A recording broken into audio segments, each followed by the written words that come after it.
Hello, good morning. मैं पंकज शर्मा, आप सभी का मदर्स के ऑनलाइन प्लेटफॉर्म मदर्स का जो यूट्यूब चैनल है, एसएससी मदर्स के नाम से आप सर्च कर सकते हो, या मदर्स एसएससी के नाम से भी आप इसको सर्च कर सकते हो, तो आपको यूट्यूब पर चैनल मिल जाएगा। तो इसमें हम लोग आज आपके लिए लेके आए दोस्तों, अभी इस संडे को जो आपने पेपर दिया है उसका सॉल्यूशन। तो उम्मीद करता हूँ कि आप बहुत अच्छे होंगे, आपका पेपर अच्छा गया होगा। नहीं भी गया हो, आप एक फ्रेशर स्टूडेंट हो या आपको तैयारी करते हुए 2 3 4 महीने हुए हो और आपके कम नंबर आ रहे हो, तो परेशान होने की जरूरत बिल्कुल भी नहीं है। आपको सिर्फ पढ़ते रहना है, पढ़ते रहना है, पढ़ते रहना है। आपको बार बार प्रैक्टिस करते रहना है और एक टाइम ऐसा होगा कि आप इन्हीं ऐसे ही पेपर में बहुत अच्छा स्कोर करेंगे। आप आराम से 21 22 23 24 क्वेश्चन, यदि 25 में से मैं बात करूं तो आप कर पाओगे, और आउट ऑफ 30 यदि हम बात करेंगे तो आप 27 28 29 क्वेश्चन आप कर पाओगे। लेकिन हर चीज प्रैक्टिस मांगती है दोस्तों। तो चलिए पेपर हम लोग करते हैं शुरू। उम्मीद है कि आपने नंबर सिस्टम पढ़ा होगा, क्योंकि पहला क्वेश्चन नंबर सिस्टम का ही स्क्रीन पर लगा हुआ है। क्वेश्चन है यहाँ पर, एक 6 अंकों की संख्या आपको दे रखी है। मैं उस संख्या को एक बार यहाँ पर लिख देता हूँ। संख्या आपको दे रखी है 2, आगे दे रखा आपको 3, फिर गिवन है यहाँ पर P, फिर गिवन है 8, फिर गिवन आपको Q, और क्या है यहाँ पर 6, और ये 24 से पूरी तरह डिवाइड है। अब ध्यान रखिएगा, 24 का रूल ऑफ डिविजिबिलिटी हम डायरेक्टली तो नहीं पढ़ते, तो 24 के दो हम लोग को प्राइम फैक्टर करते, टुकड़े करते हैं इसके, को प्राइम सहअभाज्य। तो 24 को आप क्या लिख सकते हो दोस्तों, आप लिख सकते हो 8 इंटू क्या लिख सकते हैं यहाँ पर 3। तो यदि ये नंबर 24 से डिविजिबल है, यदि इस संख्या में पूरा पूरा 24 का भाग जाता है, तो 100% 8 का और 3 का भाग भी इसके अंदर जाता होगा। और 3 का रूल क्या पढ़ते हैं हम लोग, लास्ट का 3 डिजिट। तो लास्ट का 3 डिजिट कौन है, 8, Q, और क्या है यहाँ पर 6। इसमें पूरा पूरा किसका भाग जाना चाहिए दोस्तों, यहाँ पर 8 का भाग जाना चाहिए। तो यदि हम Q का वैल्यू 1 ले लेंगे तो क्या 8 का पूरा भाग जाएगा, क्योंकि 8 दूनी होता है 16। क्योंकि इसको आगे हम बात करें, यदि हम Q का जो वैल्यू है वो क्या ले ले दोस्तों, यहाँ पर 5, तो 8 7 56 फिर भी जाएगा। और यदि हम Q का मान 9 ले ले, तो 9 में जब भाग लगाएंगे 96, तो 9 में लगाएंगे 8 का, तो 1 और 16 पूरा पूरा जाएगा। अब आपको क्वेश्चन में क्या चाहिए दोस्तों, Q अपने को पी क्यू का मैक्सिमम वैल्यू चाहिए, बड़ा संभावित मान चाहिए किसका, पी क्यू का। तो Q हमें मैक्सिमम लेना है, तो Q का मान मैंने क्या ले लिया दोस्तों, यहाँ पर 9 ले लिया। भाई यदि आपको पी क्यू को मैक्सिमम रखना है तो पी भी बहुत बड़ा होना चाहिए और क्यू भी बड़ा होना चाहिए। मैथमेटिक्स में जो डिजिट होती है वो होती है 0 to 9। तो हमने कहा 0 to 9 में क्या क्या पॉसिबिलिटी है क्यू की वैल्यू की, 1 5 और 9। तो क्यू का मान मैंने 9 ले लिया।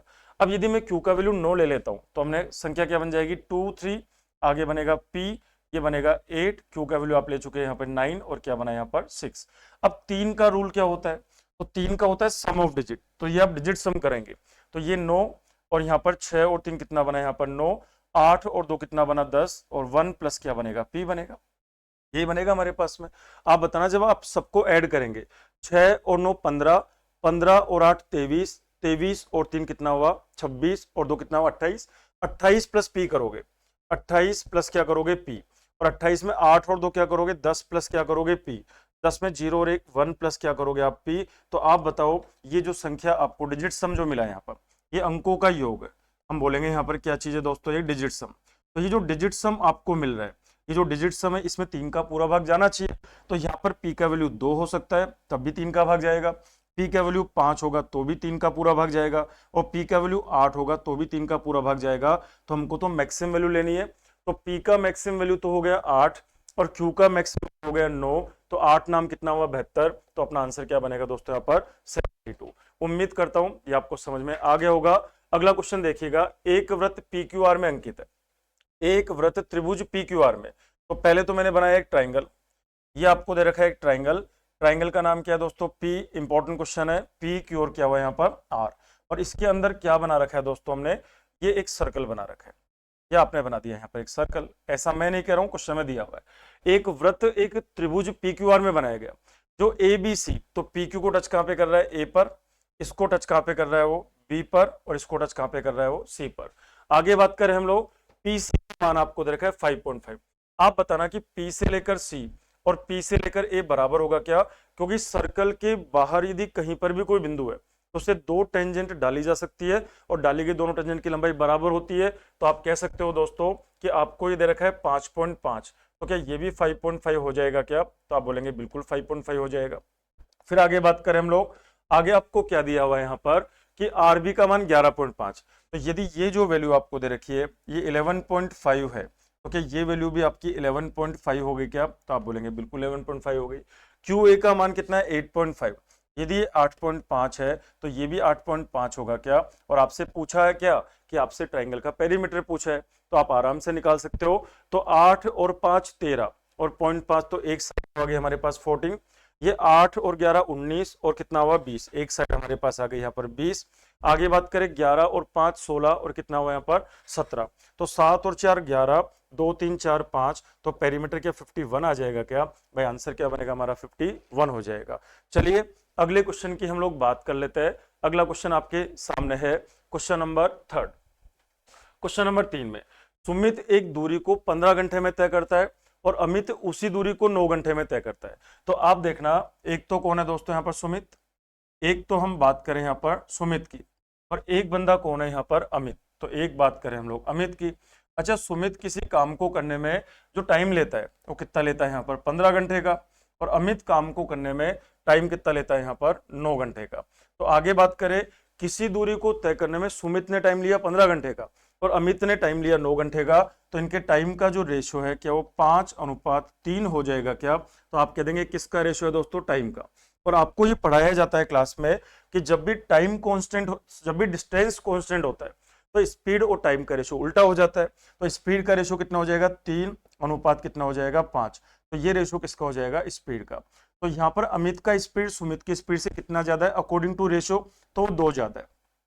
अकॉर्डिंग टू रेशियो अमित का स्पीड सुमित की स्पीड से 2 ज्यादा है, और एक्चुअल में कितना ज्यादा है? 20 ज्यादा है। तो हमने कहा कि ये आपको दे रखा है 20 किलोमीटर कितना है यहाँ पर आवर। तो आप सोल्व करेंगे तो 1 की वैल्यू आएगी हमारे पास 10 किलोमीटर पर आवर। इसका मतलब हम कह सकते हैं कि सुमित का जो स्पीड होगा ना दोस्तों, सुमित का जो स्पीड होगा वो तो होगा 30 किलोमीटर पर आवर, और हम कह सकते हैं कि अमित का जो स्पीड होगा ये होगा हमारे पास 50 किलोमीटर पर आवर। तो आप क्वेश्चन पढ़ के देखो, क्वेश्चन में क्या लिखा हुआ है। आगे बात करें तो कह रहा है कि अमित की गति 50 है, तो अमित की गति बिल्कुल 50 है, बिल्कुल ठीक बात है statement. Some of their speed 25 metre per second.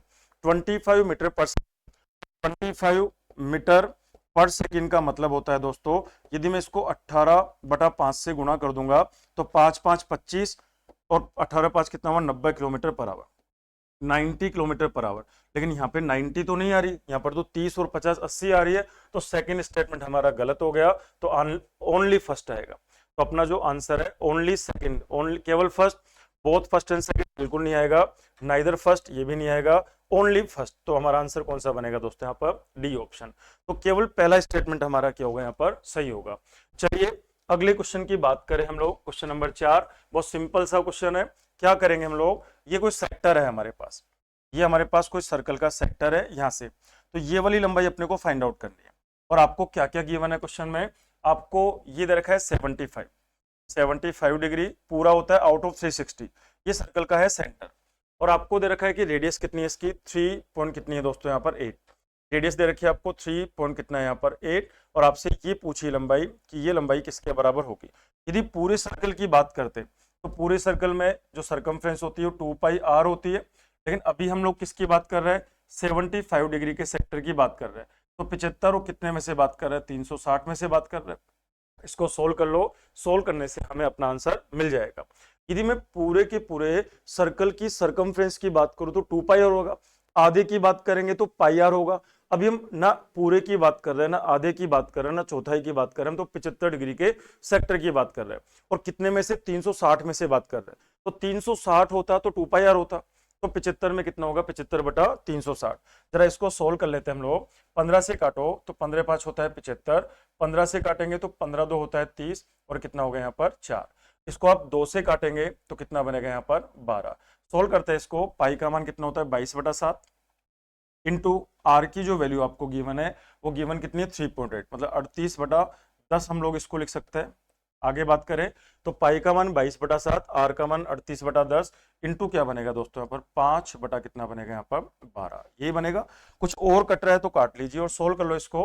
तो कट रहा हो तो काटिए। तो ये बना 2 से काटा 6 बार और 2 से काटा इसको हमने 11 बार। 2 से काट दो इसको, तो ये बना यहाँ पर 19, और ये कितनी बार बना यहाँ पर 5 बार, ये करें। और 5 से क्या गया यहाँ पर 5 गया, और तो कुछ कटता नहीं है, तो 7 छिन कितना हुआ यहाँ पर 42, तो ये तो आएगा 42, और ऊपर क्या आएगा 19 एकम 19 का 9 1, और 19 और कितना बना 209, तो यही बनेगा हमारे पास। तो आंसर जो अच्छा पाई की फॉर्म में दे रखा है, हमने गलती कर दी यहाँ पर, पाई को तो आपको छेड़ना ही नहीं है, आपको पाई की फॉर्म में दे रखा है आंसर, मतलब आपको पाई का वैल्यू तो रखना ही नहीं है। ऑप्शन भी देख लिया करो पहले, तो ऑप्शन में हमको पाई की फॉर्म में दे रखा है, मतलब पाई को हमको नहीं छेड़ना है। तो क्या करेंगे दोस्तों हम लोग, 2 सोल्व करें इसको, तो ये बना 2, ये क्या बना यहाँ पर पाई, और क्या बना r इंटू क्या करेंगे दोस्तों 75 अपॉन क्या बना यहाँ पर 360। सोल्व करते हैं इसको, तो 2 तो ऐसे कैसे लिख दिया हमने, r का वैल्यू कितना गिवन है दोस्तों हमें 3.8, इसको लिख सकते हैं 38 अपॉन क्या लिख सकते हैं हम लोग 10 इंटू आगे, इसको 15 से काटा था तो हमारा रहता 5, और इसको 15 से काटा था तो 15 दूना कितना हुआ था 15 5 75, 15 से काटा 15 दूना 30, और कितना बना 24, और पाई को अपने को यहाँ पर नहीं छेड़ना है। आगे सोल्व करेंगे इसको, तो सोल्व कर लेते हैं इसको, तो 5 से काटेंगे तो कितनी बार गया दोस्तों 2 बार, और 2 से ये पूरी तरह क्या चला गया यहाँ पर 2 चला गया, और आगे काट लीजिए, तो 2 से काटेंगे तो कितना आएगा यहाँ पर 19, और 2 से काटेंगे कितना आएगा यहाँ पर 12, तो पूरा पूरा भाग जाएगा, 12 एकम 12 बचेगा 70, तो 12 पंजो कितना बनेगा 60, 12 पंजो कितना बनेगा 60, यही बनेगा हमारे पास। फिर बचेगा 10, तो 12 8 96, तो 1.58 पाई। देखो जरा ये ऑप्शन में है क्या, तो आप कह देंगे बिल्कुल है, आंसर क्या बनेगा दोस्तों हमारा ए ऑप्शन यहाँ पर बन जाएगा। अगले क्वेश्चन की बात करें, क्वेश्चन नंबर 5 को देखिएगा, 2x प्लस वाई बराबर बी, 8x प्लस ए वाई बराबर 12 के अनंत हल है यदि किन्हीं भी 2 लीनियर इक्वेशन के इनफाइनाइट सॉल्यूशन है। तो आपको पढ़ाया जाता था क्वेश्चन में कि यूनिक सॉल्यूशन होता है, इनफाइनाइट सॉल्यूशन होता है, और नो सॉल्यूशन होता है, या तो एक भी हल नहीं होगा, या केवल एक ही हल होगा, या अनंत हल होंगे। तो अनंत हल की कंडीशन क्या होती है, यदि कोई इक्वेशन ऐसी है a1x प्लस मैंने लिखा है यहाँ पर b1y अपॉन हमने लिखा है यहाँ पर c1, और ये c1 को इधर भी ला सकते हैं, हमने कहा a2x प्लस मैंने क्या लिखा है यहाँ पर b2y इक्वल टू क्या है यहाँ पर c2, और यदि इनके इनफाइनाइट सॉल्यूशन है, हमने कहा इनके अनंत हल है, यदि हमने बोला कि इनके सॉल्यूशन क्या है दोस्तों यहाँ पर अनंत हल है, इनफाइनाइट सॉल्यूशन है, तो इनफाइनाइट सॉल्यूशन का कंडीशन क्या होता है a1 अपॉन a2, और जब हम क्लास में पढ़ते हैं तो आपको रीजन भी समझाता है कि ऐसा क्यों होता है, b1 अपॉन b2 बराबर क्या होगा दोस्तों c1 अपॉन c2। बस ये कंडीशन आपको लगानी थी, और ऐसा क्वेश्चन एग्जाम में आता है एसएससी के अंदर भी और रेलवे के अंदर भी। आप बताना a1 का वैल्यू कितना है हमारे पास में 2, आगे a2 का वैल्यू कितना है हमारे पास में 8, b1 का वैल्यू कितना है हमारे पास 1, y का कोएफिशिएंट कौन है यहाँ पर, तो ये कौन है a, यहाँ पर आगे बात करें कांस्टेंट कौन है b, और यहाँ पे कांस्टेंट कौन है 12। तो एक बार तो आप इन दोनों को सोल्व कर लो, और एक बार आप इन दोनों को, एक बार इन दोनों को सोल्व कर लेते हैं, और एक बार आप लोग इन दोनों को सोल्व कर लो। तो इन दोनों को जब सोल्व करेंगे तो 2 से काटेंगे 4, क्रॉस मल्टीप्लाई करेंगे तो a का वैल्यू तो 4 आ जाएगा, a का वैल्यू 4, और यदि a का वैल्यू 4 है तो 4 से काटेंगे 3, तो b का वैल्यू हमारे पास 3 आ जाएगा। आप पढ़ के देखो क्या पूछा गया क्वेश्चन में, आपसे पूछा है कि a और b के मानों का योग क्या होगा, तो a का मान 4 और b का मान 3, तो क्या दोनों के मानों का योग 7 आ जाएगा क्या, तो हमारा आंसर क्या बनेगा दोस्तों 7 बनेगा। आगे बात करें, ये डिस्काउंट ऑफ 50%, पहली जगह पर जो डिस्काउंट अपने को मिलता है दोस्तों कितने का मिलता है हमको 50% का मिलता है।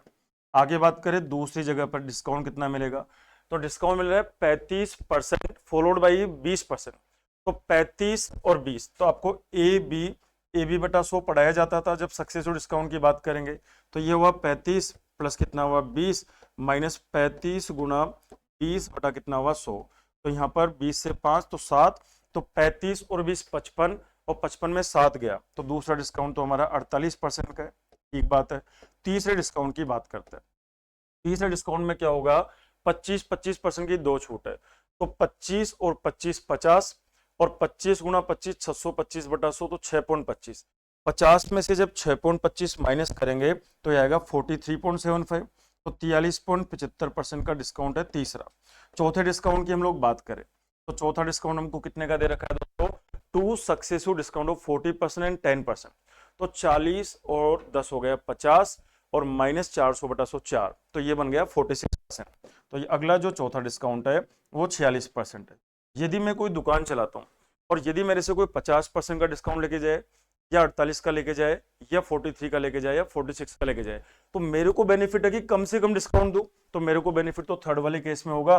कस्टमर के बेनिफिट की बात करें तो आंसर फर्स्ट आएगा। अभी तो यहाँ पे कह रहा है कि किसी योजना के तहत दुकानदार को अधिकतम लाभ मिलेगा, तो किस योजना के तहत मिलेगा, स्कीम थर्ड के तहत मिलेगा, तो आंसर क्या बनेगा हमारा, डी ऑप्शन। यदि वो दुकानदार के सेंस में बात ना करके कस्टमर के सेंस में बात करता दोस्तों, तो फिर सीन कुछ और होता, आंसर कुछ अलग आता। पी और क्यू एक काम को 24 दिन में कर सकता है। ऐसे क्वेश्चन तो आपको अब करने, इनके तो आप हीरो बन गए होंगे भाई। टाइम एंड वर्क तो बहुत सिंपल चैप्टर है और ऐसे क्वेश्चन तो अब आपको करने आते होंगे। तो चलिए सॉल्व करते हैं। क्या दे रखा है जरा लिखिए क्वेश्चन को। आपको क्या बोला जा रहा है कि पी और क्यू दोनों मिलकर कोई काम करता है 24 दिन के अंदर, 24 दिन में, ठीक बात है। आगे बात करें आर और क्यू, आर और कौन है यहाँ पर, क्यू, ये दोनों मिलकर, आर और क्यू, थोड़ा सा ये हैंग हो रहा है आप समझ जाना। आर और क्यू दोनों मिलकर काम करता है कितने दिन में, 36 दिन में। तो चलो पहले आप काम मान लेते हैं हमारा, तो काम हमने कहा 72, तो ये हमारा टोटल वर्क हो गया। इस पूरे के पूरे काम को ये कर रहा है 24 दिन में, तो एक दिन में करेगा 24 या 72, एक दिन में 3 काम, 36 गुणा 2, तो एक दिन में कितना है, 2 काम। ये एक दिन का काम है, ये एफिशिएंसी कह दो इसको, तो या तो आप इसको एफिशिएंसी बोल दो या वन डे वर्क बोल दो, तो ये एक दिन का काम हो गया।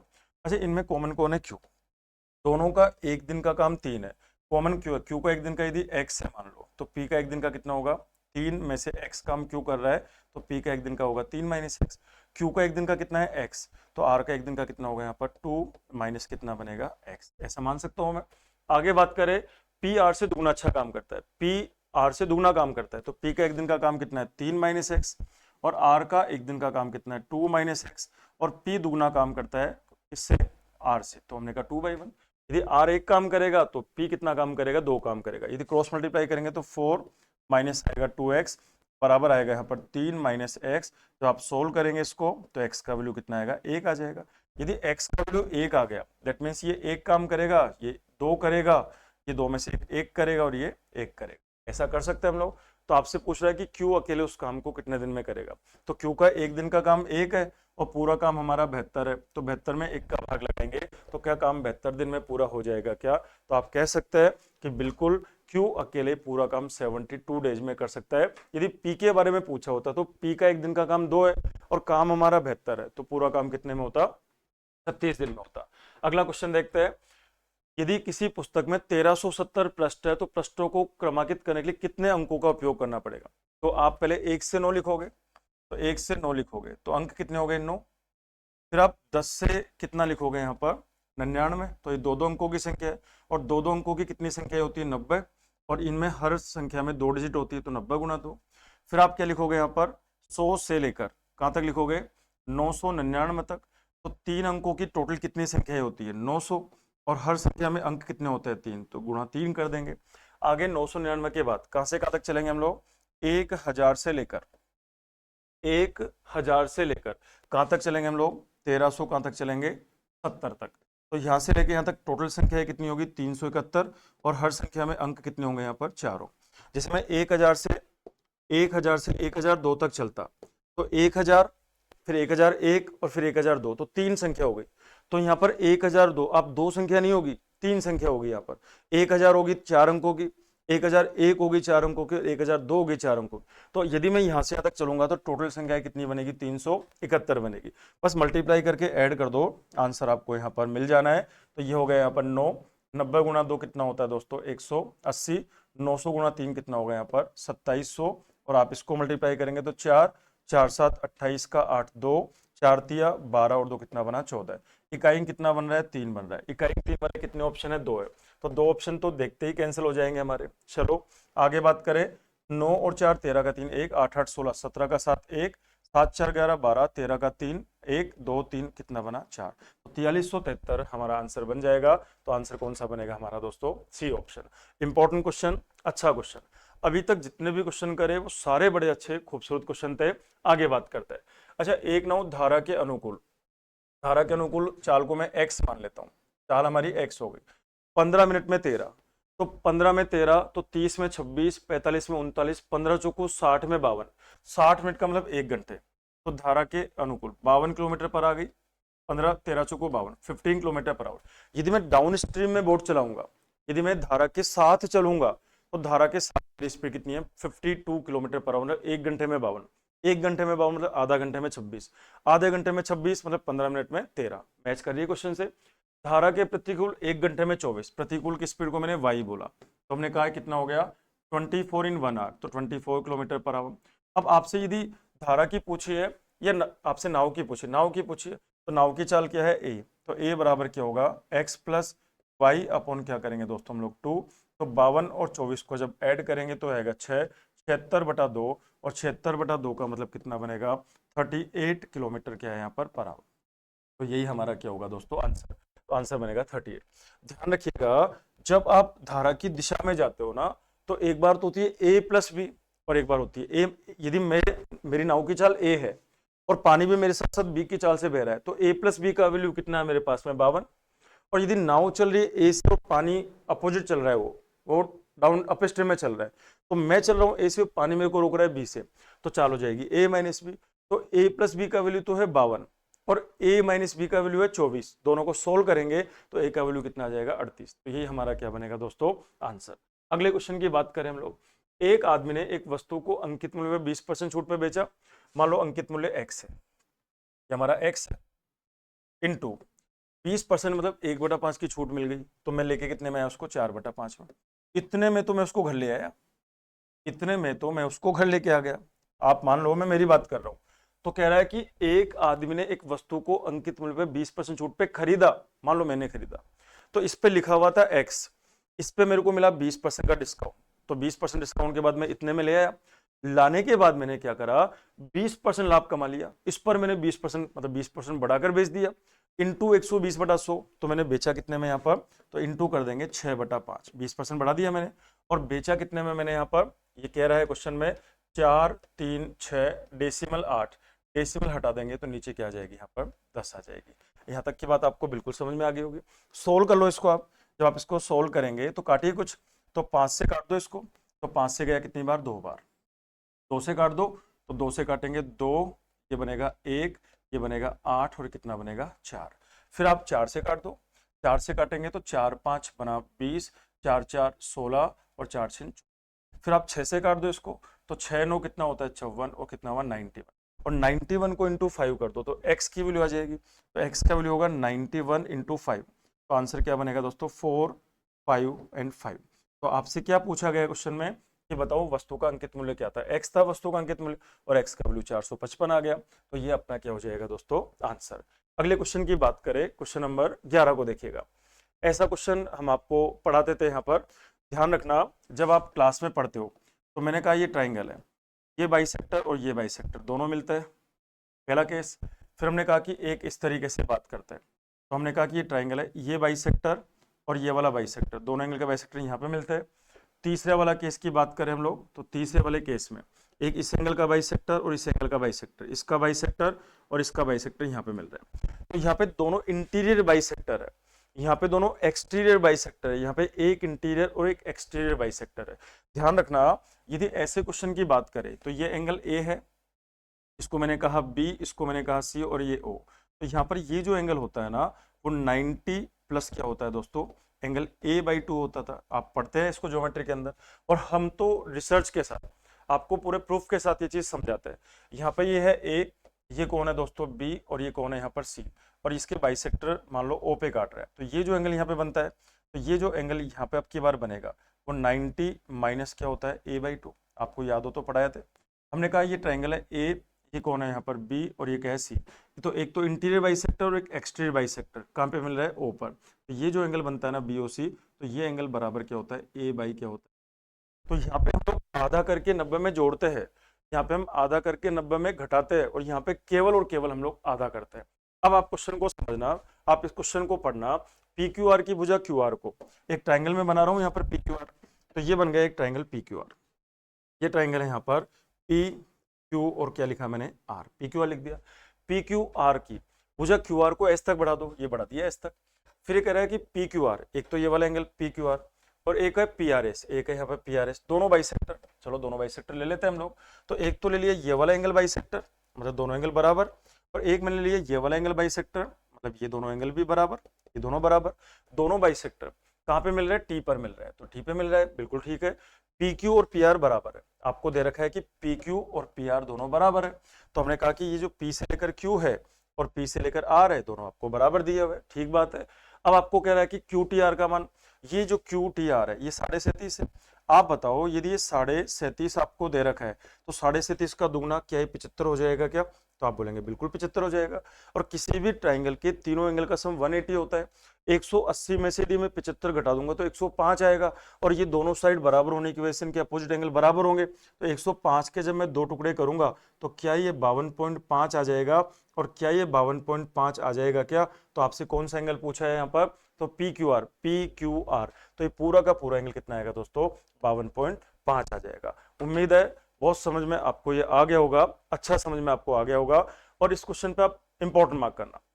इंपॉर्टेंट क्यों, यदि आप प्रीवियस ईयर को चेक करेंगे, यदि आप पिछले सालों की बात करें, यदि आप प्रीवियस ईयर को चेक करेंगे तो प्रीवियस ईयर में कई दफा पर ये क्वेश्चन आपसे पूछा हुआ है। 12 की बात करें, एक तो है 5 और एक कौन है यहाँ पर 6 के बीच एक नंबर है यहाँ पर, कौन है, n की पावर क्या है 1/3 क्यूब रूट ये दे रखा है। तो कह रहा है कि n के कितने मान हो सकते हैं। 1/3 को खत्म करने का एक तरीका है कि सभी का क्यूब कर दे, तो 5 का क्यूब हो गया 125 और 6 का क्यूब कितना हो गया 216, यही करेंगे हम लोग, और इसका क्यूब करेंगे तो यहाँ पर n। तो ये कह रहा है कि 5 और 6 के बीच ये जो n है ये 125 और ये क्या हुआ 126, ये करेंगे हम। तो n की वैल्यू कितनी पॉसिबल है यहाँ पर।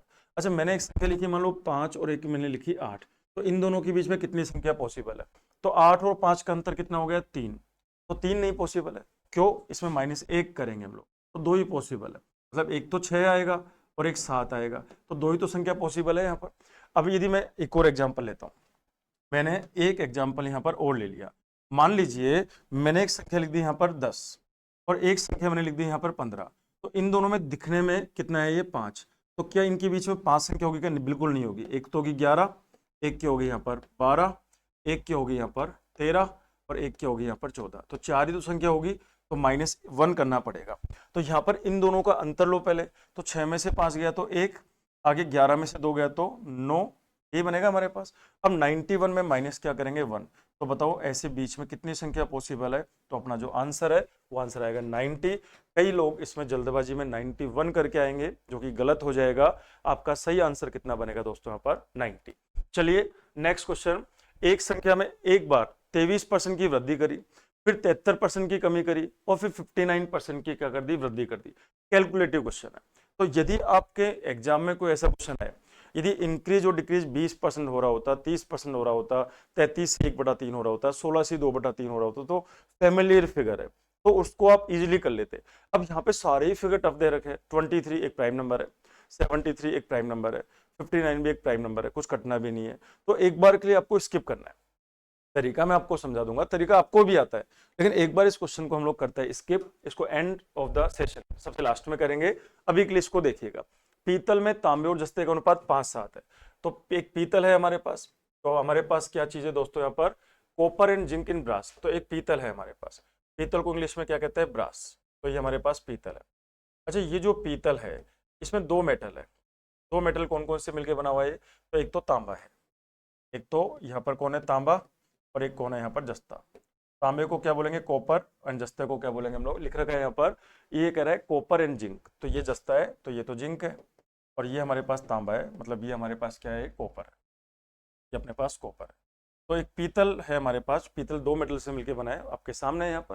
ये कह रहा है पीतल में तांबे और जस्ते का अनुपात दे रखा है, इस पीतल में तांबे और जस्ते का अनुपात कितना है, 5 अनुपात कितना है यहाँ पर 7 है, बिल्कुल ठीक बात है। तो कह रहा है 46.2 किलो पीतल में, पीतल कितना है मेरे पास 46 पॉइंट कितना है यहाँ पर 2 किलो, तो ये कह रहा है कि 46.2 किलो जो पीतल है उसके 15% में तांबा कितना होगा, तो पीतल कितना है मेरे पास 46.2, इसका कितना 15% मतलब 15/100 में तांबा कितना है, तो तांबे का पोर्शन कितना है, तो तांबा 5 है, टोटल 17, तो 5 है 12 में से, तो 5/12 भाग क्या होगा इसमें, जो भी पीतल होगा उसमें से 5/12 भाग किसका होगा, तांबे का होगा। तो यही आपसे पूछा हुआ है, बस सोल्व करना है, इसको सोल्व करते हैं अपने को आंसर अपना मिल जाना है। तो जरा सोल्व कर लीजिए, इकाई अंक से काम बन जाएगा क्या, तो 9 6 3 6, चलो करके देख लेते हैं।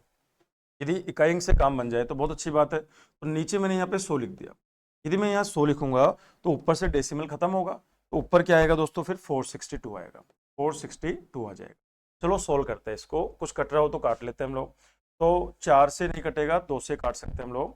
तो पहले तो इसको 3 से काट देते हैं, 3 से काटेंगे तो ये आएगा 5, और 3 से काटेंगे तो 3 से काटोगे तो ये आएगा यहाँ पर 6, ये बनेगा हमारे पास। और आगे काटो कुछ, 6 2 8 4 12, तो 3 से काट दो, तो 3 दूनी कितना बना 6, और इसको 3 से काटो तो 3 एकम 3, 3 5 15 और 3 चौक 12, ये बना हमारे पास में। अब 2 से, तो 5 गुना 5 तो 25, तो 154 को गुना किससे करेंगे हम लोग, 25 से, 154 गुना 25, और नीचे क्या आ जाएगा 100 गुना 100 गुना 2, तो 2 गुना कितना बनेगा 100 गुना कितना बनेगा यहाँ पर 100, ये बनेगा। 2 से भी तो कट रहा है ना, 2 से ही काट दो अभी, तो 2 से काटेंगे तो 2 7 और कितना बना 2 7, ये बनेगा। तो और भी आसान हो गया है। तो अब आप इसको जब सोल्व करेंगे तो कितना बनेगा दोस्तों, तो 5 गुना 5 कितना बना 25, और 25 7 कितना होता है 25 को जब 7 से गुणा करते इकाई 5 आ रहा है। तो यहाँ पर कुछ ऑप्शन बैठ नहीं रहा शायद, तो मैंने कुछ कैलकुलेशन में गलती करी है, आप चेक करना वापस से एक बार, इसको वापस से मिटा देते हैं। आपको क्या दे रखा है टोटल कि मेटल कितनी है हमारे पास, पीतल कितना हमारे पास, तो पीतल है 46.2, तो डेसिमल में पहले ही उठा के चल रहा हूँ तो नीचे 10 आ जाएगा। इसका 15%, 15% मतलब 15/100 मतलब 3/20, और इसमें कॉपर कितना है, तो कॉपर कितना है हमारा 5 बटा कितना बना दोस्तों पर, ये बनेगा हमारे पास। 3 से काट दिया इसको, 3 से काटेंगे तो ये बनेगा 4, ये करा हमने। फिर इसको 2 से काटो, तो 2 से काटा तो 2 बार, और 2 से काटेंगे तो 2 एकम 2 दूनी 4, ये बना 2 दूनी 4, 2 तिया 6, और कितना बना 231, 3 2 5 और 1 6। अब कुछ और कट रहा हो तो काट लो, नहीं कट रहा हो तो छोड़ दो। तो हमने कहा पीतल में तांबे और जस्ते का अनुपात ये है 46.2 kg, पीतल के 15% में तांबा कितना होगा, तो इतना ही तांबा होगा। सोल्व करते हैं इसको हम लोग, जब आप इसको सोल्व करेंगे तो नीचे क्या बनेगा हमारे पास 2 दूनी 4 गुना क्या बनेगा यहाँ पर 100, ये बना। ऊपर क्या बनेगा 5 एकम 5, 5 तिया 15 5 1, और 5 दूनी 10 1155, ये बना हमारे पास। 4 का भाग लगाओ, 4 तिया 12 ज्यादा हो जाएगा, तो 4 दूनी कितना आएगा 8, 4 दूनी 8 आएगा। बचेगा कितना हमारे पास में 35, तो 4 8 कितना बनेगा 32, तो ये बनेगा। तो और नीचे 100 है तो 2.8 समथिंग आएगा, तो आंसर क्या हमारा ए आ जाएगा क्या, तो आप बोलेंगे बिल्कुल अपना आंसर क्या बनेगा, ए बनेगा। पूरा कैलकुलेट करने की जरूरत आपको नहीं है, आपको ये देखना है कि शुरुआत 2 से हो रही है, तो ये तो दोनों तो वैसे ही कैंसिल हो गए, तो या तो आंसर मेरा ए आएगा या फिर आंसर मेरा डी आएगा। चलिए नेक्स्ट क्वेश्चन आपके सामने है। यदि कोलकाता से कोची तक मात्रा में 19 स्टेशन है, यहाँ पर एक स्टेशन ये है और एक स्टेशन ये है, स्टेशन कितने यहाँ पर 19 है, 19 स्टेशन है। एक स्टेशन से दूसरे स्टेशन तक यात्रा करना संभव है। आप यहाँ से यहाँ तक भी जा सकते हो, आप यहाँ से यहाँ तक भी जा सकते हो, आप यहाँ से यहाँ तक भी जा सकते हो, लेकिन जब आप यहाँ से यहाँ तक जाओगे तो आपको बीच का टिकट थोड़ी लेना पड़ेगा, तो आपको डायरेक्टली यहाँ से यहाँ तक का ही टिकट लेना पड़ेगा। उसी तरह आप यहाँ तक भी जा सकते हो, तो आप यहाँ से यहाँ तक का टिकट लोगे, यदि आप यहाँ तक जाओगे तो आप यहाँ से यहाँ तक का टिकट लोगे, मतलब 2 स्टेशनों की बात हो रही है। टोटल स्टेशन है 19, आप लिखेंगे सी और नीचे क्या लिख दोगे यहाँ पर 2, यही सोल्व करेंगे हम लोग। जब आप इसको सोल्व करेंगे तो यह आएगा 19 फैक्टोरियल अपॉन नीचे क्या आएगा यहाँ पर 2 फैक्टोरियल इंटू क्या आएगा यहाँ पर 19 में से 2 गया तो कितना 17 फैक्टोरियल, ये बनेगा हमारे पास। जब आप इसको सोल्व करेंगे तो यह आएगा 19 गुणा कितना होगा 18 और गुणा कितना होगा यहाँ पर 17 फैक्टोरियल, लिख सकते हो ऐसा में। और नीचे कौन है यहाँ पर 2 गुणा कितना है यहाँ पर 17 फैक्टोरियल, तो 17 से गया 17, तो आप बताएंगे 2 को काटेंगे तो 19 गुणा 9 आएगा, 19 गुणा कितना आएगा दोस्तों 9 आ जाएगा, यही हमारा आंसर होगा क्या, नहीं।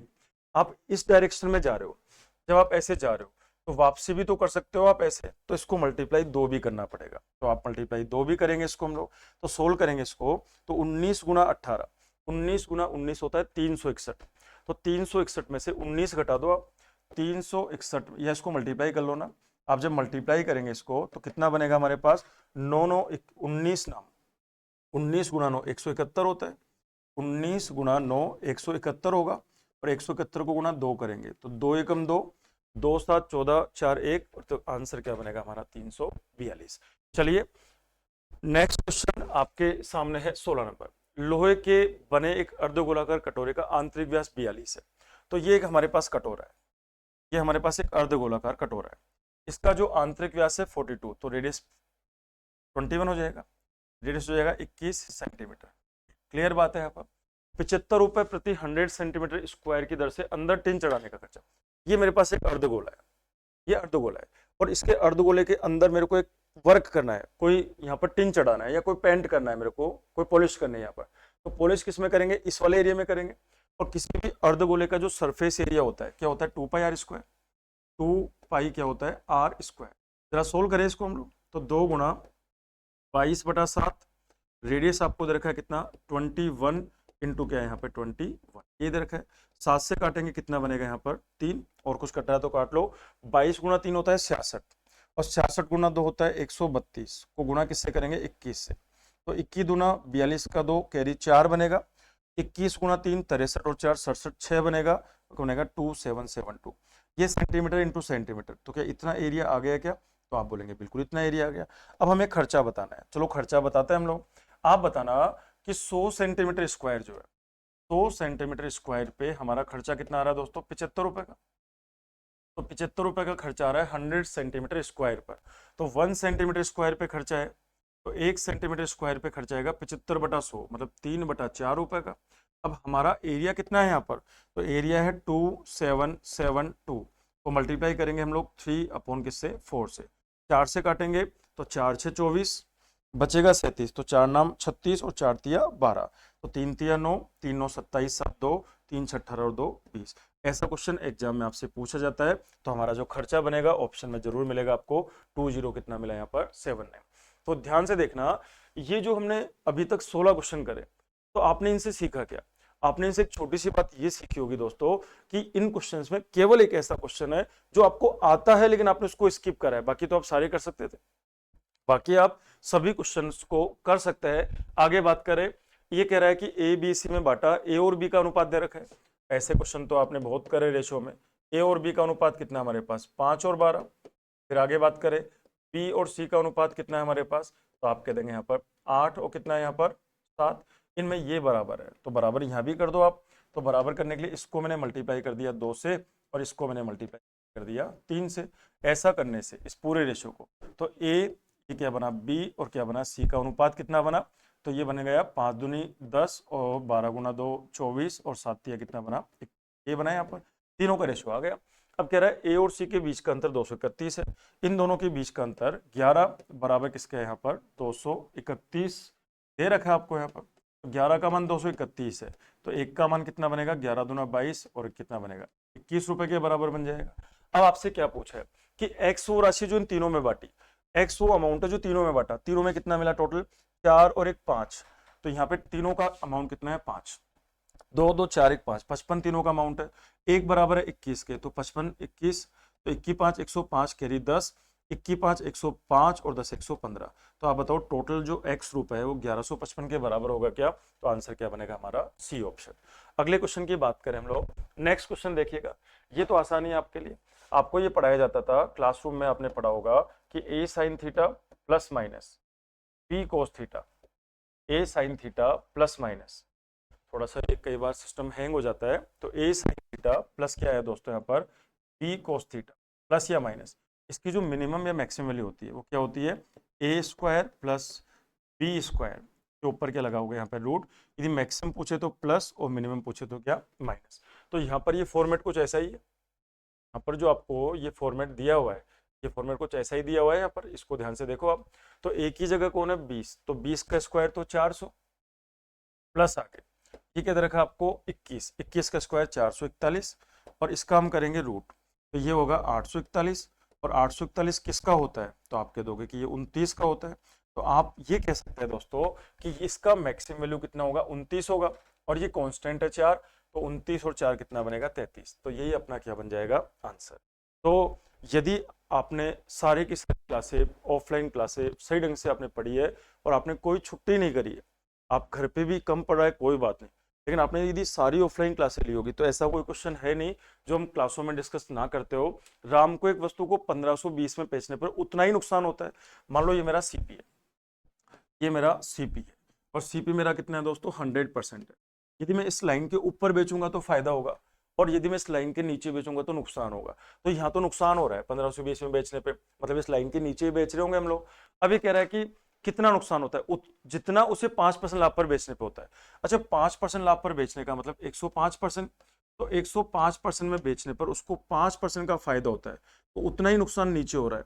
इसका मतलब वो चीज कितने में बेच रहे हैं यहाँ पर 95% में बेच रहे हैं।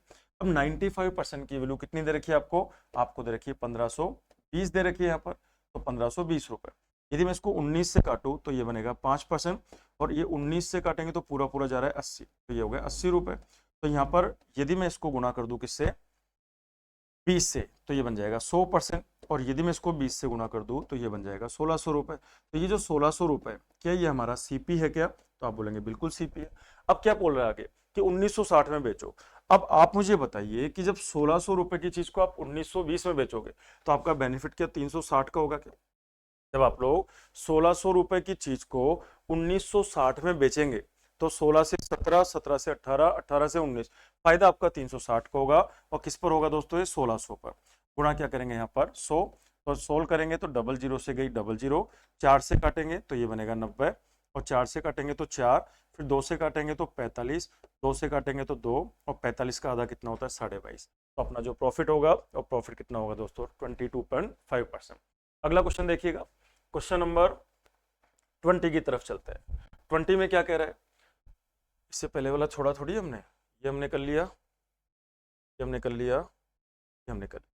चलो अगला क्वेश्चन, कोई छूट जाए तो बता देना भाई। एक छोटा हुआ है, किसी निश्चित धनराशि पे 4 वर्षों के लिए 9% वार्षिक ब्याज दर से मिलने वाला साधारण ब्याज, साधारण ब्याज हर साल बराबर होता है।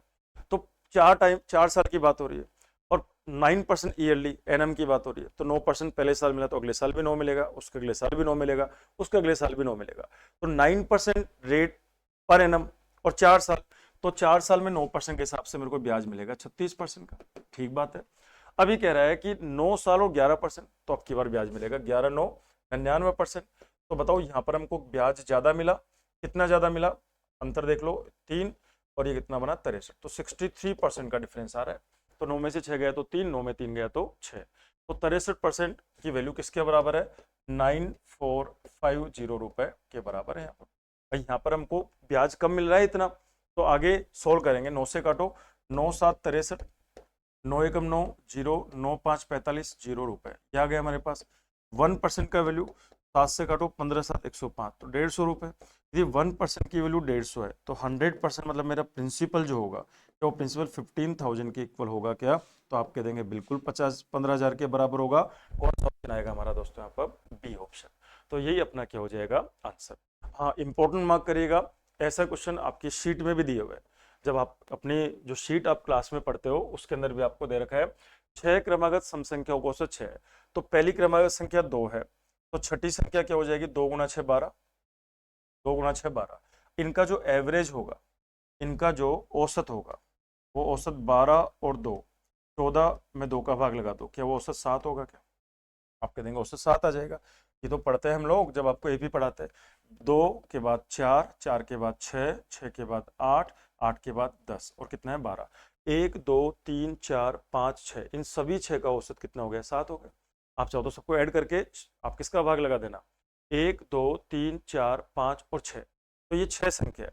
तो इन 6 को जोड़ के 6 का भाग लगा दो, 12 और 10 22, और 8 कितना हुआ 30, 30 और 10 कितना हुआ 40, और 2 42 में 6 का भाग लगाओगे तो 7 ही आएगा।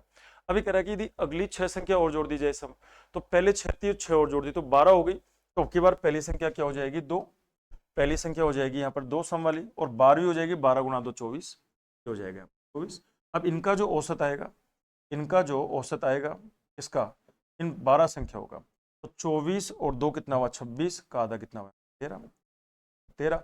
तो पहले औसत 7 आ रहा था, और अब ये जो औसत आ रहा है ना इनका, अभी औसत इनका आ रहा है 13। अब बीच में कौन कौन सी संख्या लिखने की जरूरत है नहीं वैसे आपको, 2 के बाद आएगा 4, 4 के बाद 6 के बाद 8, 8 के बाद 10, 10 के बाद 12, अब 12 के बाद 6 और काउंट करो, 14 1 16 2 18 3 20, और कितना हुआ यहाँ पर 22। तो अगली 6 और ले ली, पहले तुमने यहाँ तक ली थी, अब 1 2 3 4 5 6 और ले ली। तो इनका एवरेज तो 7 है, इनका एवरेज 13 है। क्वेश्चन में इनका एवरेज x दिया हुआ है, तो 7 और 13, तो 13 7 से कितना ज्यादा है 6 ज्यादा है, तो हमारा आंसर क्या x प्लस 6 आ जाएगा क्या, तो आप कह देंगे बिल्कुल अपना आंसर होगा दोस्तों x प्लस क्या आएगा यहाँ पर 6 आ जाएगा। अगला क्वेश्चन देखते हैं हम लोग। अगला क्वेश्चन ध्यान से समझना, ये बहुत आसान सा क्वेश्चन है, देखिएगा। क्वेश्चन आपको क्या दिया हुआ है, P का मान दे रखा है, Q का मान दे रखा है, R का मान दे रखा है, आपसे पूछा है A cube plus B cube plus C cube minus 3bc। इससे पहले वाला क्वेश्चन हमने कर लिया था, आप देख लेना भाई। थोड़ा सा क्लासे ऑफलाइन क्लासे लगातार होती है तो टाइम थोड़ा सा कम मिलता है अपने को, तो आप देखना कि कोई क्वेश्चन स्किप ना रह जाए। पी क्यू आर आपको दे रखा है, तो आपसे क्या पूछा है, ए क्यूब, आपको फॉर्मूला तो याद है ही, ए क्यूब प्लस क्या है यहाँ पर बी क्यूब प्लस क्या है यहाँ पर सी क्यूब माइनस क्या होता है 3abc, 3abc बराबर क्या होता है ए प्लस क्या होगा बी प्लस क्या होगा यहाँ पर सी, ये बनता है हमारे पास।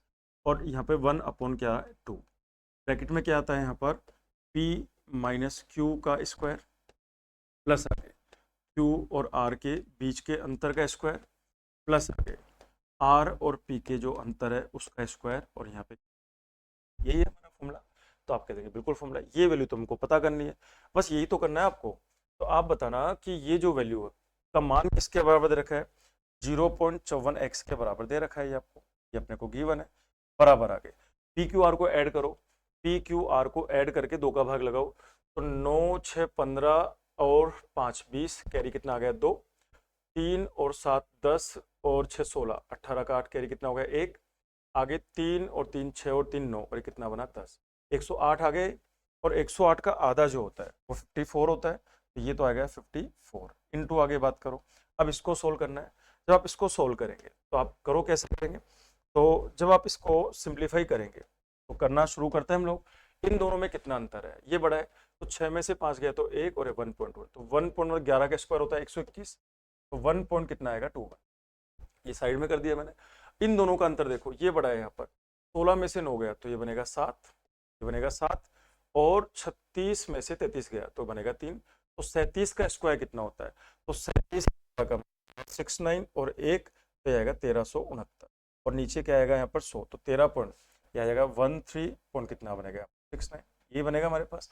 अब इन दोनों का अंतर देख लो, इनका ले लिया इनका ले लिया, इनमें देखो ये बड़ा है, तो 15 में से 9 गया तो ये आएगा 6, तो 15 में से 9 गया तो 6, इधर बचेगा 35 और उधर बचेगा 33, तो आएगा 2, तो 20 का स्क्वायर होता है 676, तो 6 पॉइंट कितना बना दोस्तों 76, ऐड कर लो इसको, तो ये आएगा 9 और 6 15, 16 का 6 1, 7 और 7 14 और 2 16 का 6 1, 6 3 9 10 11 और 21.66, तो यह आ जाएगा 21 पॉइंट कितना बनेगा 66।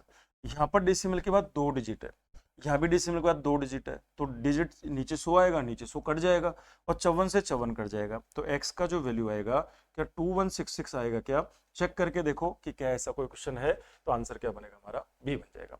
सेम टू सेम क्वेश्चन, थोड़ा सा फर्क आता है, बाकी ऐसा क्वेश्चन आपके हूबहू आपकी शीट में दिया हुआ है। आगे बात करते हैं अगला क्वेश्चन, ये हमने तो बीच में गलत ले ली, देखना एक टेस्ट के लिए 11 छात्रों के अंक आरोही क्रम में नीचे दिए, मतलब आपको अरेंज करने की जरूरत नहीं, ऑलरेडी दे रखे हैं। माध्यिक आपको 41 है। अब यदि आप काउंट करो 1 2 3 4 5 6 7 8 9 10 और 11, टोटल नंबर ऑफ टर्म्स 11 है, तो मीडियन बिल्कुल मिडिल वाली होगी, तो 1 2 3 4 5 इधर से छोड़ो, 1 2 3 4 5 इधर से छोड़ो, तो ये जो k+4 है ये इनकी मीडियन है, तो k+4 इनकी मीडियन है, जिसका की वैल्यू अपने को दे रखा है, मीडियन कितनी दे रखी है 41, तो हम कह सकते हैं k का जो वैल्यू होगा, ये वैल्यू होगा दोस्तों 37, तो k का वैल्यू कितना आ गया हमारे पास 37, क्लियर बात है यहाँ पर। अब आप पर है बहुलक और k का गुणनफल, बहुलक क्या होता है जो ज्यादा बार आ रहा होता है, तो 11 एक बार, 13 एक बार, 19 एक बार, 26 एक बार, 29 एक बार, k का मान 37 और 4 41 भी एक बार, k का मान 37 और 7 44 भी एक बार, 50 2 बार है, तो बहुलक इनका 50 हो गया, तो बहुलक जो है मोड जो है इनका 50 हो गया। तो आपसे पूछा है कि बहुलक और k का गुणनफल, तो मोड तो हमारे पास 50 है और k का मान कितना हमारे पास 37 है, तो मल्टीप्लाई करो 0, 5 7 35 का 5 3, 5 7 कितना हुआ दोस्तों 35 का 5 3 और 5 3 15 और 3 कितना हुआ 1850, चेक करो ऑप्शन में है क्या, तो बिल्कुल है, आंसर क्या बनेगा हमारा ए ऑप्शन। चलिए नेक्स्ट क्वेश्चन की तरफ चलते हैं हम लोग, क्वेश्चन नंबर 24, क्वेश्चन नंबर 24 की बात करते हैं हम लोग। 24 को देखो, 24 में क्या लिखा है, अच्छा यहाँ पर देखना ये 50 से 25 है, इन दोनों को तो आसानी से सोल्व कर सकते हैं, ऊपर नीचे 2 से गुना कर दो, तो 29 दूना 58/100, तो ये तो 0.58 आएगा, ये तो आएगा 0.58, ठीक है। इसको ऊपर नीचे 4 से गुना कर दो, 25 चौका 100 और 1 की 4 84, तो 0.84 आएगा, तो 0.84 आएगा। ठीक बात है, यहाँ पे भी कर लिया। अच्छा 9/16 की बात करें तो यदि 90 होता तो ये आएगा 16×5 = 80, 16 × 6 में ज्यादा हो जाएगा तो 0.5 कुछ आएगा, 0.5। आप भाग लगा के देखो, 9 को 900 लिख लो आप, तो क्या फर्क पड़ता है, तो मैंने लिखा यहाँ पर 16, तो 16 कितना बना 80, बचेगा कितना यहाँ पर 10, 100, फिर आएगा 16 × 6 = 96, तो 0.56 आएगा। ठीक बात है। यहाँ पर 19 में 30 का भाग लगा दो, तो 1900 लिख लो ना इसको एक बार, आप इसको एक बार 1900 लिख लो, क्या फर्क पड़ता है, या 19,000 लिख लो, बाद में आपको डेसिमल तो लगानी है, तो ये हो गया 3, तो 3 छीन कितना बना 18, तो यहीं तक लिख लो 0 क्या आएगा यहाँ पर 6। तो इनमें सबसे बड़ा कौन है, सबसे बड़ा थर्ड नंबर पे सबसे बड़ा है ये 21/25, तो ये नहीं आ सकता, ये ऑप्शन तो बिल्कुल नहीं आ सकता, ये ऑप्शन भी बिल्कुल नहीं आ सकता, क्योंकि सबसे बड़ा तो 0.84 है, जो कि यह है 21/25। इसके बाद कौन बड़ा है 19/30, बिल्कुल ठीक है, बिल्कुल ठीक है। फिर कौन बड़ा है, फिर 0.58 मतलब 29/50, तो 29/50 ये गलत हो गया, तो आंसर क्या बनेगा दोस्तों हमारा ए।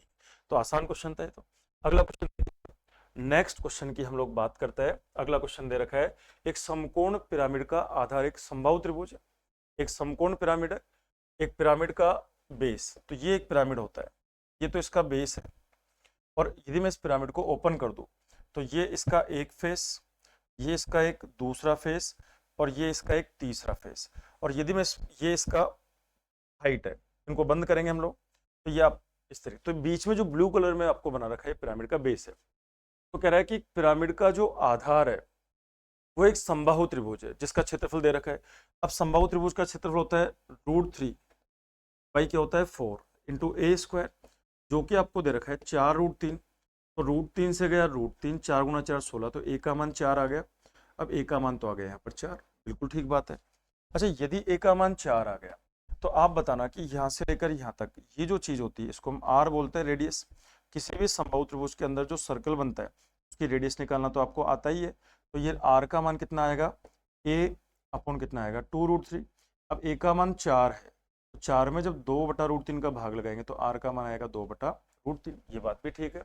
अब ये कह रहा है यदि इसके 5 फलकों में से एक का एरिया 20 है, यदि ये एरिया 20, ये एरिया 20 और ये एरिया 20, तो 20 20 और 20 60 हो गया, और 60 इसका हो गया लेटरल सरफेस एरिया। तो लेटरल सरफेस एरिया किसके बराबर है दोस्तों, यहाँ पर 60 के बराबर है। और किसी भी पिरामिड का LHS निकालना आपको आता है, LHS का फॉर्मूला होता है 1/2 इंटू होता है बेस पेरीमीटर, तो बेस पेरीमीटर होगा 4 4 और 4 12, तो हमने कहा 12 इंटू स्लांट हाइट तिर्यक ऊंचाई हो गई L, बराबर कितना हो गया 60। तो यहाँ पे जब सोल्व करेंगे तो 12 2 6 और L का मान क्या 10 आ जाएगा क्या, तो आप बोलेंगे बिल्कुल 10 आ जाएगा। अब L आपके पास है, R आपके पास है, H ही तो निकालना है, तो हमको फॉर्मूला तो पता ही है कि L² बराबर क्या होता है H² प्लस क्या होता है यहाँ पर R²। तो L की वैल्यू 10 है, तो 10 का स्क्वायर तो हो गया 100, माइनस आगे R की वैल्यू है 2/√3, तो 2 का स्क्वायर 4 बटा कितना बना यहाँ पर 3, और ऊपर लगाएंगे रूट, तो 300 में 4 गया तो 296 बटा नीचे कौन है 3 का क्या कर देंगे हम लोग रूट। इसको आप क्या लिख सकते हो 4 × 4 7 होता है 28 और 4 4 16, 74 बटा कितना बनेगा 3, तो 4 को रूट से बाहर निकालेंगे तो 2 आएगा और अंदर 74/3, तो आंसर क्या बनेगा हमारा सी ऑप्शन। यदि आपको पिरामिड पढ़ना है तो पिरामिड जब हम क्लास में पढ़ाते हैं तो मैं प्रैक्टिकल एक फिगर लेके आता हूँ, क्योंकि पिरामिड एक 3D इमेज है जिसको समझने में बड़ा प्रॉब्लम होता है। आगे बात करें हम लोग, आगे ऐसे क्वेश्चन में कोशिश ये कर लो कि x की वैल्यू और y की वैल्यू को कुछ मान लो, बराबर मानोगे तो फंस जाओगे, 0 हो जाएगा, साइन 0 का मान 0 नीचे 0 बन जाएगा। 60 30 मान ले, तो एक बार मैंने 60 और 30 मान लिया। अच्छा यदि 60 30 मानते तो 60 और 30 90, साइन 90 का मान 1 नीचे, 60 में से 30 गया, 60 में से 30 गया, साइन 30 का मान 1/2, तो 1 2, तो 2 चला जाएगा ऊपर, तो गुणा क्या करा मैंने, तो ये तो सोल्व हो गया। इंटू आगे tan x, x का मान 60 है, तो tan 60 का मान होता है √3, y का मान 30 है तो 1/√3, नीचे क्या आएगा यहाँ पर, नीचे आ जाएगा √3 प्लस क्या बनेगा दोस्तों 1/√, ये बनेगा हमारे पास, तो ये बनेगा 2 गुणा आगे 3 - 1, तो ये बनेगा ऊपर तो 2/√3 और नीचे बन जाएगा दोस्तों अपना 4/√3, तो 1/√3 से 1/√3 गया और 2 × 2 4 से 4 गया, तो आंसर 1 आ जाएगा। तो आप कह देंगे बिल्कुल अपना आंसर क्या बनेगा दोस्तों 1 बन जाएगा। चलिए नेक्स्ट क्वेश्चन की बात कर लेते हैं हम लोग, सिंप्लीफिकेशन। तो बोर्ड मास कहता है कि भाई पहले ब्रैकेट सोल्व करो, तो ब्रैकेट सोल्व कर लो, तो 12 में 4 गया तो 8 बनेगा, ठीक है। फिर वो कहता है कि भाई ऑफ सोल्व करो, तो ऑफ सोल्व कर लो, तो ये 8 ऑफ 64 बन जाएगा, तो ठीक है। फिर वो कह रहा है ऑफ सोल्व करो, तो ये 12 बन जाएगा, 12 बन जाएगा। फिर वो कहता है कि पहले डिवीजन सोल्व करो, तो 6 में 12 का भाग लगाएंगे तो 1/2 आएगा, और इंटू 8 आएगा, आगे प्लस 8 में 64 का भाग लगाएंगे तो 1/8 आएगा, इंटू क्या आएगा यहाँ पर 12 आएगा, माइनस ये आया 8 में भाग लगाएंगे 16 का, इंटू 3 करेंगे, क्या करेंगे 3, तो यही बनेगा हमारे पास। आप बताओ जब आप इसको सोल्व करेंगे तो ये आएगा 12/8, मतलब 12/8 का मतलब 3/2 प्लस का, और ये आएगा 8 से काटेंगे 3/2 माइनस का, तो ये चीज़ तो कट जानी है। तो ये वाली जो टर्म है दोस्तों, ये माइनस और ये प्लस तो कट जाएगी, सेम है यहाँ पर, और 8 में 2 का भाग लगाओगे तो 4 आंसर आ जाएगा। तो अपना आंसर क्या बनेगा 4। आपको बोर्ड मास तो क्लियर ही होगा। बोर्ड मास रूल कहता है कि सबसे पहले ब्रैकेट करो तो ब्रैकेट करा, उसके बाद ऑफ करो तो ऑफ करा, फिर डिवीजन, मल्टीप्लाई, एडिशन और सब्ट्रैक्शन। चलिए अगला क्वेश्चन आपके सामने है। अच्छा ये देखो, ये हो गया 5 और 4, तो इन दोनों को साथ में ले सकता हूँ क्या? देखो sine C plus sine D क्या होता है 2 साइन सी प्लस डी, तो 5 और 1 6 और आधा 3, और फिर आएगा कोस, 5 में से 1 गया तो 4, तो आएगा 2 प्लस आगे प्लस। इसको सोल्व करो दोनों को, यहाँ पे लगाएंगे sine C plus sine D, वापस लगाओ 2 साइन सी प्लस डी, तो 4 और 2 6 का आधा 3 है, फॉर्मूले तो याद होंगे आपको, 4 में से 2 गया तो 2, क्या आएगा कोस है, बन जाएगा कोस, ये बनेगा हमारे पास, 4 में से 2 गया तो 2/a। ये काम आपने कर लिया। वैसे ही नीचे भी करो, वैसे आप नीचे सोल्व करेंगे तो ये कोस ए और ये बना 5 है, तो 5 और 1 6, तो कोस सी प्लस कोस डी क्या होता है 2 कोस सी प्लस डी, 2 कोस, 5 और 1 6 का आधा 3 है, और कोस क्या होता है सी माइनस डी, तो ये हो जाएगा 5 में से 1 गया तो 4, ये होगा 2 है, आगे प्लस। अब इन दोनों को सोल्व कर लो, इनमें लगाएंगे कोस सी प्लस कोस डी, तो 4 और 2 तो लगेगा 2, ये बनेगा कोस, क्या बनेगा 4 और 2 6, तो ये बनेगा 3 है, तो 2 कोस 3 है, और ये बन जाएगा 4 में से 2 गया तो ये बनेगा कोस ए, ये बनेगा कोस ए। कुछ कॉमन आ रहा है तो ले लो, तो 2 कॉमन आ रहा है, sign 3a sign 3a common आ रहा है, तो 2 साइन 3a मैंने ऊपर ले लिया, 2 साइन 3a मैंने कॉमन ले लिया, कॉमन लेने पे यहाँ क्या बचेगा कोस 2a, और प्लस क्या बचेगा यहाँ पर कोस ए, ये बनेगा। नीचे की तरफ बात करें हम लोग, तो नीचे कॉमन क्या आ रहा है 2 कोस 3, 2 कोस क्या बना 3, क्या बच जाएगा अंदर कोस 2a प्लस क्या बनेगा कोस ए प्लस कोस ए। अब आप देखिए ये वाली टर्म और ये वाली टर्म बिल्कुल एक जैसी है, और 2 से 2 गया, और साइन अपन कोस क्या होता है 10, तो आंसर क्या बनेगा हमारा tan 3। तो यही अपना क्या हो जाएगा दोस्तों आंसर। आपको ये फॉर्मूले याद होने चाहिए कि sine C plus sine D क्या होता है, sine C minus sine D क्या होता है, कोस सी प्लस कोस डी क्या होता है, कोस सी माइनस कोस डी क्या होता है, ये सारे फॉर्मूले आपको याद होने चाहिए। आगे बात करें, 3.5 सेंटीमीटर मोटाई का एक बंद बक्सा बनाने के लिए लकड़ी के कितने आयतन की जरूरत है? तो आपको एक दीवार की मोटाई दे रखी है और इसकी आउटर डायमेंशन दे रखी है, आउटर डायमेंशन है 92, लंबाई गुणा चौड़ाई गुणा क्या हुआ ऊंचाई, ये तो बाहर का आयतन है। अब दीवार की मोटाई आपको 3.5 दे रखी है, तो जैसे मान लो ये कमरा है, इस कमरे को आप बाहर ड्रोन से देखोगे तो आपको इसकी लंबाई कितनी नजर आएगी 92 नजर आएगी, ड्रोन से देखोगे तो आप इस आसमान में ड्रोन चला रहे हो, इस कमरे को ऊपर से देख रहे हो आप, तो आपको ये कमरे की डायमेंशन लंबाई 92 नजर आएगी, लेकिन अंदर से देखोगे तो इधर की दीवार 3.5 और इधर की दीवार 3.5 कम हो जाएगी, 7 कम हो जाएगी, तो ये हो जाएगी कितने यहाँ पर, ये हो जाएगा हमारा 92 में 7 कम करेंगे 85। उसी तरह इसमें 7 कम करेंगे तो 70, और उसी तरह इसमें जब 7 कम करोगे तो 45। तो यदि मैं आउटर वॉल्यूम में से इनर वॉल्यूम को माइनस करो, यदि हम बाहर वाले वॉल्यूम में से अंदर वाले वॉल्यूम को माइनस कर देंगे तो जो मटेरियल यूज हुआ है ना ये वाला, तो आपको ये कह रहा है कि लकड़ी के कितना आयतन की जरूरत है, तो लकड़ी अंदर तो पोला है, अंदर तो खोखला है, अब लकड़ी कितनी है ये, तो लकड़ी का वॉल्यूम तो यही होगा। अब आपको यदि आप मल्टीप्लाई करोगे तो थोड़ा टाइम है, यहाँ पे लास्ट में 4 6 8 और 1, तो सारे इकाई अंक अलग अलग है, तो ये अच्छी बात है हमारे लिए। तो आप क्या करेंगे 2 7 14 का 4, 2 7 14 इकाई अंक 4, 4 दूनी 8, तो इकाई इधर तो इकाई अंक 8 आएगा, इकाई अंक 8। अब माइनस करेंगे इधर इकाई अंक क्या आएगा, तो ये 0 आएगा, और बहुत अच्छी बात हो गई। ये तो 8 में से 0 गया तो इकाई अंक हमारा 8 आएगा, और 8 वाला एक ही ऑप्शन है, ये नहीं आ सकता, ये नहीं आ सकता, ये नहीं आ सकता। आंसर क्या बनेगा हमारा? सी ऑप्शन यहाँ पर बन जाएगा। ठीक है, बहुलक ये तो आता ही होगा आपको, ये बहुलक का फॉर्मूला याद होना चाहिए आपको। तो बहुलक का फॉर्मूला क्या होता है आपको पता ही होगा, L plus F1 minus F0 upon नीचे 2F1 minus F0 minus F2 और इंटू क्या करेंगे इंटरवल H। तो इनमें बहुलक का मतलब है सबसे ज्यादा कौन आ रहा है 20। तो ये तो हो गया F, क्या लिखोगे इसको बताओ? ये लिखेंगे F1, ये हो गया हमारे पास F2, ये हो गया हमारे पास F0, इंटरवल कितना हो गया 5, और ये हमारी हो गई लोअर लिमिट, ये हमारा। अब इसमें आपको कुछ ज़्यादा नहीं करना है, आप इसको करके देखो। कोई अर्जेंट एक फ़ोन है, 2 मिनट के लिए, फटाफट कर दो भाई इसको।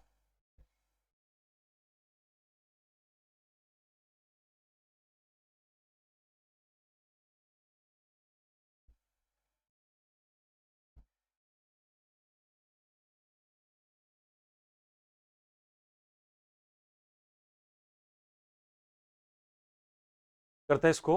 तो आपसे बहुलक पूछा है, तो L plus F1 minus F0 upon नीचे 2F1 minus F0 minus F2 into क्या करेंगे हम लोग H।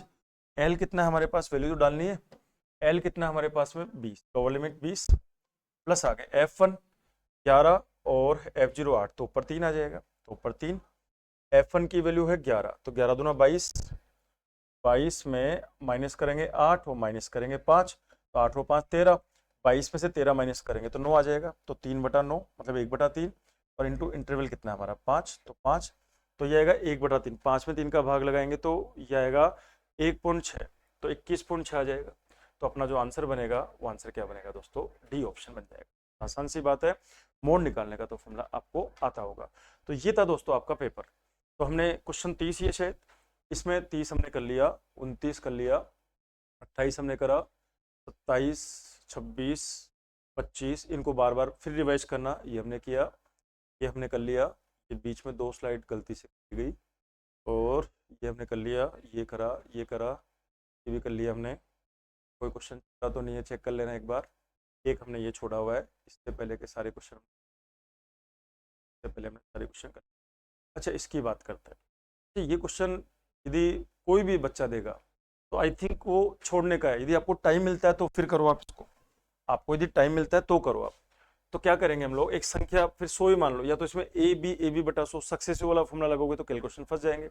तो आप लगा देंगे एक संख्या 100 है, तो पहले हमने इसको 23% से बढ़ाया, तो 123/100 हो गया। फिर आगे बात करें, इंटू फिर हमने 73 की कमी करी, तो ये हो गया 23/100, ये कर देंगे हम लोग। इंटू फिर हमने 59 से बढ़ा दिया, तो 159 ये करेंगे हम लोग। तो पहले संख्या क्या थी 100, और ये हमने चेंजेस करे, तो इसको सोल्व करना पड़ेगा, और सोल्व करने पे जो फिगर आएगा उसको 100 में से माइनस कर देना, तो आंसर आपको मिल जाएगा। तो लेंदी क्वेश्चन है, और इसका कोई शॉर्ट भी नहीं है, इसका कोई शॉर्ट तरीका नहीं है। तो आप ये कह सकते हो कि ये क्वेश्चन आपको स्किप करने का है। हाँ करना है तो आप 100 से 100 करेंगे, इसको पूरा मल्टीप्लाई करके, ये 159 है सर, ये कितना है दोस्तों यहाँ पर 150 कितना है 9, तो मल्टीप्लाई करेंगे डिवाइड करेंगे, और जो फिगर आएगा उसको 100 में से माइनस भी करेंगे। क्यों माइनस करेंगे? क्योंकि चेंजेस तो 100 पे ही हो रहा है यहाँ पर। तो आप इसको सोल्व करेंगे, थोड़ा सा लेंदी, और ऑप्शन भी नियर है भाई, मैं थोड़ा सा आइडिया भी लगाए, तो आइडिया लगाना भी थोड़ा भारी काम हो जाता है।